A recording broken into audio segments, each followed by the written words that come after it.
नमस्कार और the deep dive में आपका स्वागत है। आज हम किसी सरकारी रिपोर्ट या बिजनेस स्ट्रेटजी की चीरफाड़ नहीं करेंगे। आज का हमारा विषय कुछ ऐसा है जिसे शायद हम सब ने कभी ना कभी महसूस किया है। बड़ी परीक्षाओं का दबाव। और इस दबाव के पीछे जो एक अनदेखी अनकही दुनिया होती है, आज हम उसमें उतरेंगे। हाँ, और ये विषय बहुत जरूरी है। ये लाखों युवाओं की असलियत है। बाहर से तो हमें सिर्फ किताबें और पढ़ाई दिखती है ना, लेकिन अंदर एक पूरी भावनात्मक लड़ाई चल रही होती है। बिल्कुल। और इसी लड़ाई को समझने के लिए आज हमारे पास सिर्फ एक नहीं बल्कि 3 अलग अलग तरह के स्रोत हैं। पहला एक बेहद भावनात्मक लिखाई है जिसका शीर्षक है एक माँ की प्रार्थना, परम परीक्षा प्रेरणा। ये हमारी आज की चर्चा का दिल है। दूसरा, हमारे पास प्रतियोगी परीक्षाओं के हब जैसे कोटा में छात्रों के मानसिक स्वास्थ्य पर हुए एक सर्वे के कुछ जरूरी आंकड़े हैं जो हमें जमीनी हकीकत दिखाएंगे। और तीसरा, एक आईएएस टॉपर के ब्लॉग का एक छोटा सा हिस्सा है जो बताता है कि इस सफर में असल में क्या काम आता है। अरे वाह, ये तो बहुत दिलचस्प मेल है। एक तरफ दिल को छू लेने वाली भावनाएं हैं, हाँ, दूसरी तरफ कड़वे आंकड़े, और तीसरी तरफ एक कामयाब इंसान का अपना अनुभव। सही। तो आज का हमारा मिशन है प्रेरणा और सहारे के इन अलग अलग चेहरों को समझना। ये जानना कि क्या चीज हिम्मत देती है, क्या दबाव बनाती है, और क्यों किसी अपने का चुपचाप आप पर भरोसा करना दुनिया की सबसे बड़ी ताकत बन सकता है। तो चलिए शुरू करते हैं उन आंकड़ों से जो एक कड़वी तस्वीर पेश करते हैं। हाँ, शुरुआत जमीनी हकीकत से करते हैं। हमारे पास जो सर्वे के मुख्य बिंदु हैं वे बताते हैं कि तैयारी करने वाले लगभग 70% से ज्यादा छात्र वो शदीद चिंता सिवियर एंजाइटी और अकेलेपन से जूझते हैं। 70%? ये तो बहुत ज्यादा है। बहुत ज्यादा। और दिलचस्प बात यह है कि उनका सबसे बड़ा डर फेल हो जाने का नहीं है, बल्कि माता पिता को निराश करने का है। ये बात तो चौंकाने वाली है। अपनी नाकामी से ज्यादा उन्हें इस बात की फिक्र है कि उनके घरवाले क्या सोचेंगे। ये तो उम्मीदों का एक अलग ही तरह का बोझ है। बिल्कुल। इसे परिणाम केंद्रित दबाव या आउटकम फोकस्ड प्रेशर कहते हैं। जब किसी छात्र को लगता है कि उसका प्यार या सम्मान उसके रिजल्ट से जुड़ा हुआ है, तो पढ़ाई एक जुनून से ज्यादा एक बोझ बन जाती है। हर टेस्ट एक फैसले की तरह लगता है। सर्वे में एक छात्र ने लिखा था, जब भी मेरे पिता फोन पर पूछते हैं तैयारी कैसी है, तो मुझे सवाल ये सुनाई देता है, तुम हमारे निवेश के लायक हो या नहीं। ओहो, ये तो बहुत भारी एहसास है। और शायद यहीं पर हमारी आज की जो मुख्य लिखाई है, एक माँ की प्रार्थना, वो एक बिल्कुल अलग नजरिया पेश करती है। उसकी पहली लाइन एक अलग दुनिया में ले जाती है। जी। ये कहती है, कभी थक जाओ, कभी लगे कि अब नहीं हो पाएगा, तो एक बार पीछे पलट कर देखना, वहां माँ बैठी है। यहाँ कुछ कहा नहीं जा रहा, कोई सलाह नहीं दी जा रही, बस एक मौजूदगी है। इसका क्या मतलब है? देखिए, मनोवैज्ञानिक भाषा में इसे सिक्योर बेस कहते हैं, एक महफूज ठिकाना बनाना। ये वो इंसान होता है जिसकी मौजूदगी आपको यह एहसास दिलाती है कि अगर तुम पूरी दुनिया से हार भी गए, तब भी यहाँ तुम्हारे लिए एक जगह है। अच्छा। और ये जानने का सुकून ही आपको बाहर जाकर जोखिम लेने की हिम्मत देता है। जब माँ बस बैठी है, तो वो ये संदेश दे रही है कि मेरा तुम्हारे साथ होना किसी शर्त पर निर्भर नहीं है। तुम जीतो या हारो, मैं यही हूँ। ये उस 70% वाले आंकड़े का सीधा जवाब है। वाह! और ये बिना शर्त वाला भाव आगे और भी गहरा हो जाता है। लिखाई कहती है, हाथ में माला नहीं पर दिल में सिर्फ एक ही नाम, तुम्हारा नाम। ये मुझे इसलिए खास लगा क्योंकि ये पारंपरिक पूजा पाठ से अलग है। हाँ, ये बहुत अहम फर्क है। क्या होता है कि माला या कोई और रस्म एक बाहरी क्रिया है, लेकिन यहाँ प्रार्थना एक आंतरिक अवस्था है। ये दिखा रहा है कि माँ का ध्यान, उसकी ऊर्जा, उसकी पूरी चेतना बस अपने बच्चे पर केंद्रित है। ये किसी भगवान से कुछ मांगने की क्रिया नहीं है, बल्कि ये अपने बच्चे को लगातार अपनी सकारात्मक ऊर्जा भेजने जैसा है। एक तरह का मेडिटेशन है जिसका केंद्र उसका बच्चा है। और इसी से जुड़ा हुआ वो हिस्सा है जो मेरे हिसाब से इस पूरी लिखाई की जान है। वो रोज भगवान से नहीं कहती कि मेरा बेटा अफसर बने, वो बस इतना कहती है, भगवान मेरा बच्चा हार न जाए। इन दोनों प्रार्थनाओं में तो जमीन आसमान का फर्क लगता है। एक में महत्वाकांक्षा है, दूसरे में सिर्फ सहारा। आपको क्या लगता है? आपने बिल्कुल सही नस पकड़ी है। देखिए, अफसर बनना एक नतीजा है, एक मंजिल है।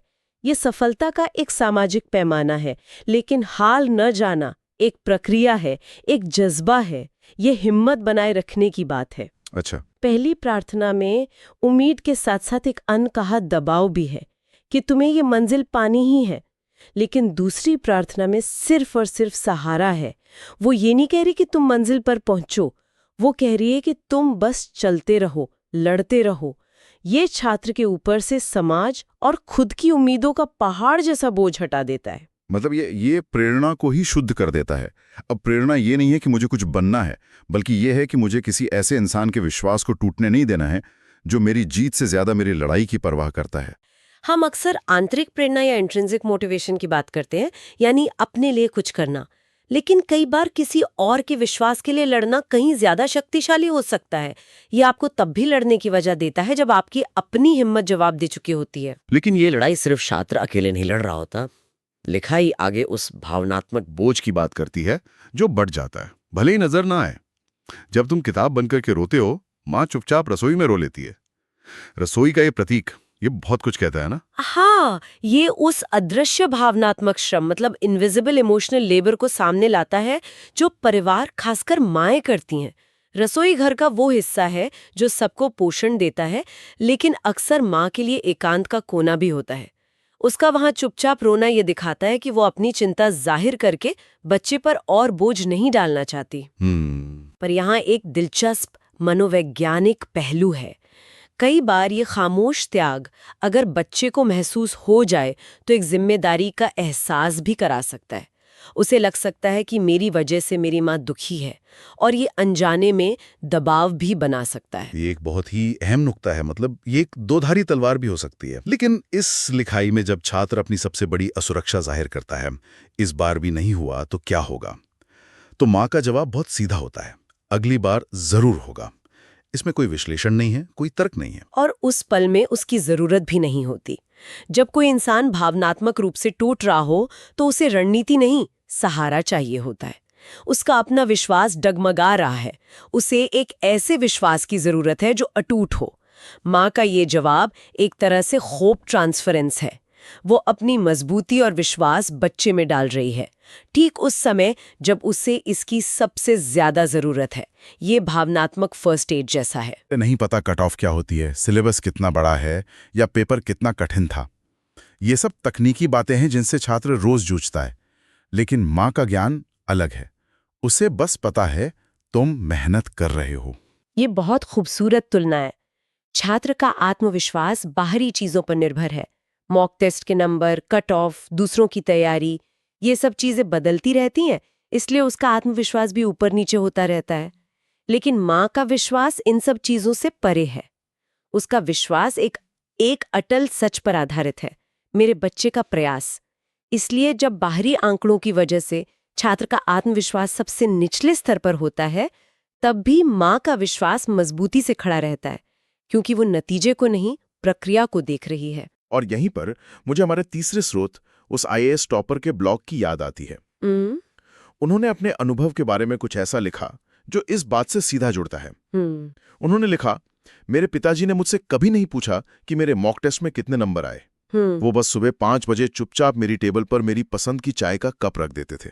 उस एक कप चाय में मुझे दुनिया का सबसे बड़ा भरोसा मिलता था कि वो मेरी मेहनत देख रहे हैं, मेरे नंबर नहीं। ये एक बेहतरीन उदाहरण है। ये दिखाता है कि जो बात एक माँ की प्रार्थना में भावनात्मक रूप से कही गई है, वो असल जिंदगी में कैसे काम करती है।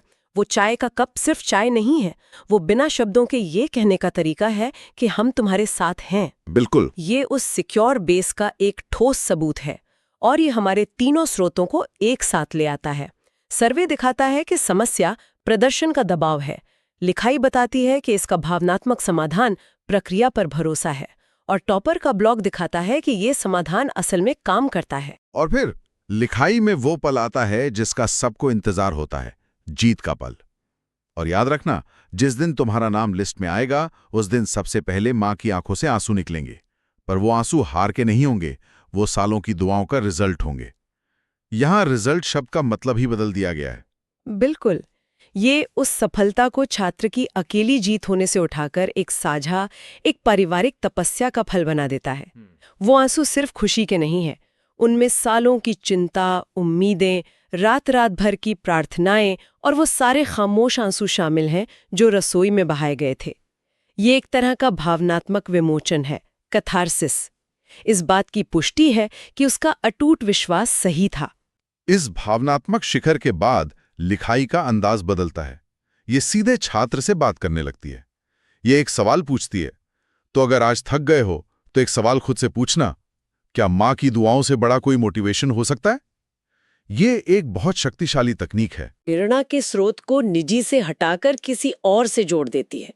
जब आपकी अपनी हिम्मत जवाब दे रही हो, तो ये आपको याद दिलाता है कि आप ये सिर्फ अपने लिए नहीं कर रहे हैं, किसी और का अटूट विश्वास आपसे जुड़ा है। ये जिम्मेदारी का एहसास जगाता है, लेकिन सकारात्मक तरीके से, बोझ की तरह नहीं। और फिर 3 शब्दों का सीधा आदेश आता है, उठो, पढ़ो, लड़ो। ये शब्द बहुत सरल लेकिन दमदार है। बहुत दमदार। उठो का मतलब है निराशा से बाहर निकलो, पढ़ो का मतलब है अपने काम पर वापस लग जाओ, और लड़ो, ये शब्द खास है।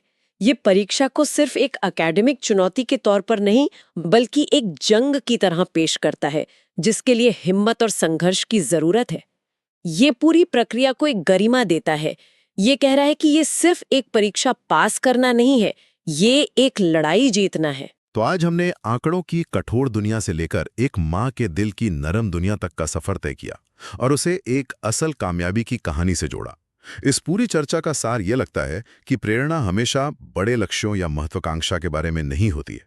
कभी-कभी प्रेरणा का सबसे शक्तिशाली रूप बस किसी के अटूट विश्वास को टूटने न देने की गहरी इच्छा होती है। और स्रोत की जो अंतिम हस्ताक्षर पंक्ति है, वो इस विचार को बहुत खूबसूरती से समेटती है। सच कड़वा नहीं होता, सच बस आपको मजबूत बना देता है। यहाँ सच कोई अप्रिय सच्चाई नहीं है। यहाँ सच एक माँ के बिना शर्त प्यार, उसके खामोश त्याग और उसकी अटूट प्रार्थना की भावनात्मक सच्चाई है। और इस सच्चाई को स्वीकार करना, इसे अपनी ताकत का स्रोत बनाना ही छात्र के संकल्प को मजबूत बनाता है। यह एक ऐसा सच है जो बोझ नहीं बनता, बल्कि हिम्मत देता है।